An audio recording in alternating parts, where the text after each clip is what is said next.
Hello everyone, मेरा नाम है अमृत और आप लोगों का इस चैनल पे स्वागत है। इस वीडियो में हम लोग बात करेंगे कि how to navigate through the interface of the store. तो जैसे ही आप एबल्टन को लॉन्च करोगे, आपके सामने इस तरह की एक विंडो आ जाएगी जिसे हम कहते हैं session view. Now session view is mostly used by the DJs for their live sessions और for live arrangements. Now, as soon as you click this icon on the top right, the three horizontal lines, इस तरह की एक window popup हो जाती है। अब ये जो विंडो है इसे हम कहते हैं अरेंजमेंट विंडो। यहाँ पर आप अपने सॉन्ग को स्क्रैच से स्टार्ट कर सकते हैं और राइट कर सकते हैं। Now here on top left हमारे पास तीन ऑप्शंस हैं: BPM, time signature and metronome on end of. By clicking this, you can switch the metronome on or off. Now, BPM stands for beats per minute. In simple words, जितना ज़्यादा BPM उतनी ज़्यादा speed. जैसे कि 86 beats पर minute slower होंगी 120 beats पर minute से। अब यहाँ पर अगर आपको बीट्स पर मिनट वापस से डिफ़ॉल्ट चाहिए, which is in this case 120, तो आप बस इसे डबल क्लिक करेंगे एंड ये वापस से 120 पे आ जाएगा। Now here we have time signature. अब इसको आप अपने हिसाब से चेंज कर सकते हो। बाय डिफ़ॉल्ट ये 4/4 आता है, यू कैन मेक इट 3/4 और 5/4 or 6/4 or 7/4 and so on. Now after this, on the right side of this window, हमारे पास तीन अलग अलग तरीके के ट्रैक्स हैं। Now the first track we are going to talk about is a MIDI track. Now MIDI track के अंदर हम कोई भी इंस्ट्रूमेंट इंसर्ट कर सकते हैं और अपनी MIDI का यूज़ करके उसे प्ले कर सकते हैं। Well, MIDI stands for Musical Instrument Digital Interface. Well, आप इसे कुछ इस तरह से समझ लीजिए कि एक मशीन है जो आपके डॉग को सिग्नल्स भेज रही है, इंस्ट्रक्शंस भेज रही है कि आपको एक पर्टिकुलर इंस्ट्रूमेंट पे कौन सा नोट कितनी देर तक और कितनी वेलोसिटी के साथ प्ले करना है। अब इस मिडी ट्रैक पे कुछ भी प्रोड्यूस या ड्रॉ करने के लिए हमें इसमें एक मिडी क्लिप को इंसर्ट करना पड़ेगा। इसके लिए हम कोई भी रीजन सेलेक्ट करेंगे, राइट क्लिक करेंगे और इंसर्ट एम्प्टी मिडी क्लिप पे क्लिक कर देंगे।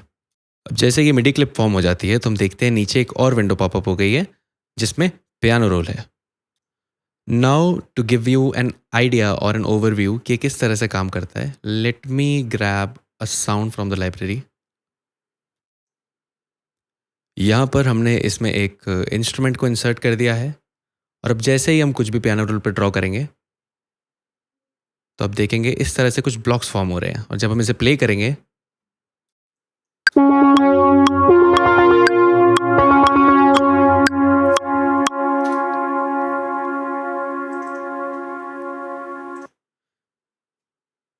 now the second track we are going to look at is this audio track.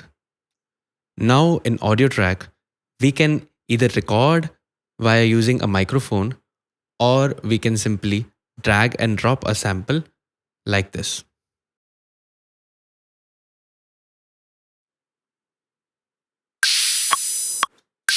Now हमारे पास जो यहाँ पे थर्ड ट्रैक है वो है एक रिटर्न ट्रैक जो बेसिकली एक बस की तरह काम करता है।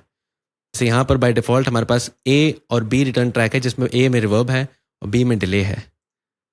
अब इन ट्रैक्स में साउंड भेजने के लिए वाया ऑडियो और मिडी यहाँ पर नीचे -इन्फिनिटी के दो साइन आपको दिख रहे होंगे। मैं जैसे ही इसे बढ़ाऊंगा तो ये जो फर्स्ट है ये इस हाई हैट के साउंड को रिवर्ब ट्रैक पर भेजने लगेगा।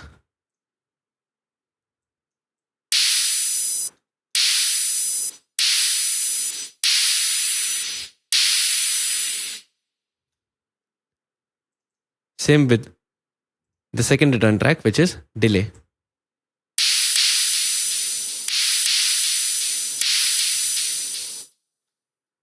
Now let's move forward towards the buttons and faders on these tracks.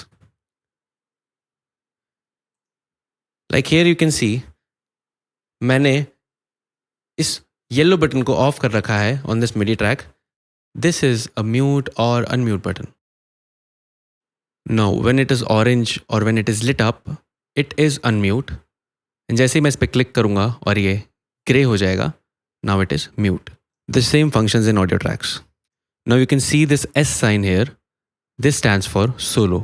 Now अभी अगर मैं प्ले करूँगा तो ये साथ में प्ले होंगे, लेकिन जैसे मैं सोलो क्लिक कर देता हूँ तो ये जो ट्रैक सिलेक्टेड है सोलो में सिर्फ और सिर्फ वही ट्रैक प्ले होगा।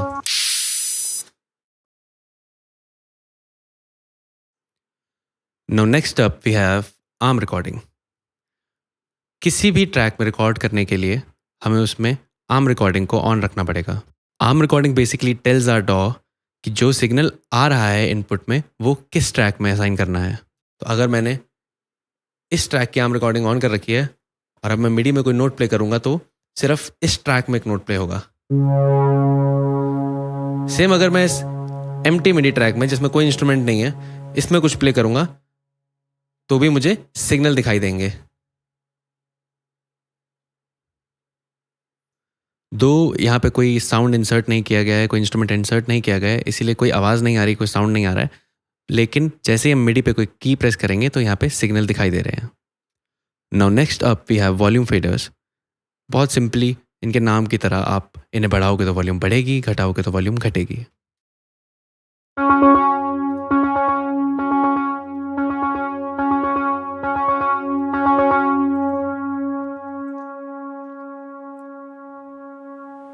इसके जस्ट राइट साइड में एक फेडर है जो कि है पैनिंग का। Now C means centre. जैसे ही हम इसे ट्रैक करके नीचे की तरफ ले आएंगे तो ये लेफ्ट की तरफ पैन होने लगेगा।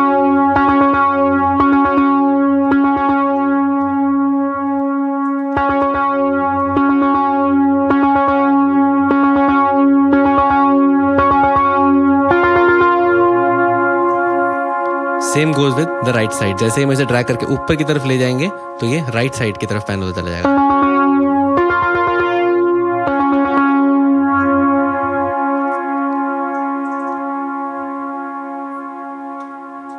So this is it for today. I hope आपको वीडियो पसंद आई होगी। अगर ये पसंद आई है तो इसे लाइक करें, शेयर करें एंड सब्सक्राइब करें। और अगर ऐसे ही टॉपिक्स के बारे में मोर इन डेप्थ नॉलेज चाहते हैं तो नीचे दिए गए लिंक पे क्लिक करके आज के आज एनरोल करें। Thank you.